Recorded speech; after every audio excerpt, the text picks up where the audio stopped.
Hello everyone. Welcome back to our channel Canada Immigration. We hope you're doing great. Canada increases its immigration program for construction employees in the Greater Toronto Area who lack legal status. Well, in this episode, we'll discuss a recent update on Canada's immigration. So, to get all the information, pay attention and watch the video through to the end. Please hit like and subscribe, and don't forget to push the notification bell for upcoming episodes. So, without any further delay, let's jump into the video. Let us talk about the new releases. To assist Canadian companies in addressing crucial labor shortages, the Canadian government continues to implement creative immigration procedures, such as establishing channels for out-of-status workers. In conjunction with the Canadian Labour Congress, Immigration, Refugees and Citizenship Canada established a permanent residency pilot program for 500 out-of-status employees in the Greater Toronto Area construction industry in 2019. Building on the success of this initiative, the Honorable Sean Fraser, Minister of Immigration, Refugees and Citizenship, announced today that IRCC is extending and expanding the pilot program, doubling its scope to include 1,000 out-of-status construction workers in the GTA. Peter Fonseca, Member of Parliament for Mississauga East-Cooksville, and Julie Dzerowicz, Member of Parliament for Davenport. This program gives construction workers and their families a road to permanent residency, so they may stay for an extended period. T recognizes the crucial role that construction workers play in the development and growth of our communities.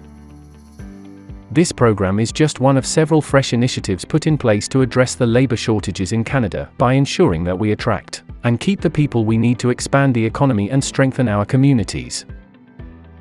The initiative encourages more stability in the construction sector and makes sure that Canada's key home development demands are still met by trained employees. In addition, this program will assist in removing more workers from the shadow economy, which will boost Canada's well-known programs and services, like the Canada Child Benefit, Old Age Security, and Employment Insurance. Eligible people can include their wives, partners, and dependent children in their application for permanent residency, which must be submitted by January 2, 2024. The CLC will continue to accept the names of prospective candidates and evaluate them for eligibility before recommending them to IRCC.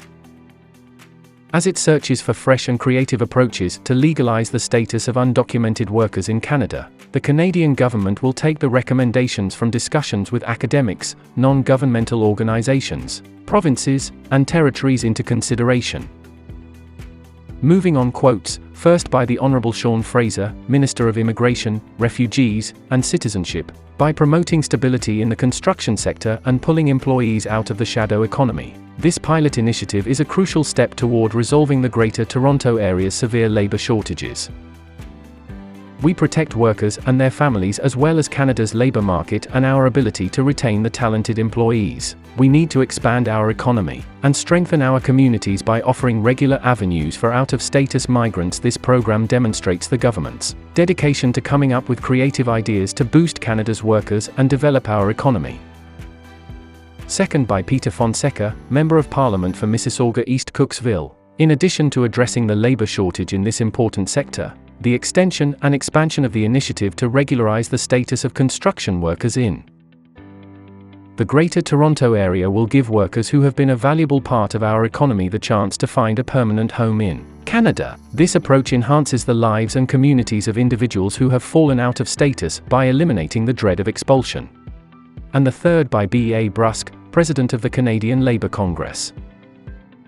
The Canadian Labour Congress is thrilled to continue helping another 500 unauthorized immigrants who work in the construction industry, together with their immediate families, discover a road to permanent residency that will put an end to their uncertain employment and immigration status. In 2023, undocumented construction workers make significant contributions to society and the economy, and continue to help fill labor shortages. Without status, the laborious must work and live in constant danger of being discovered, arrested, and deported.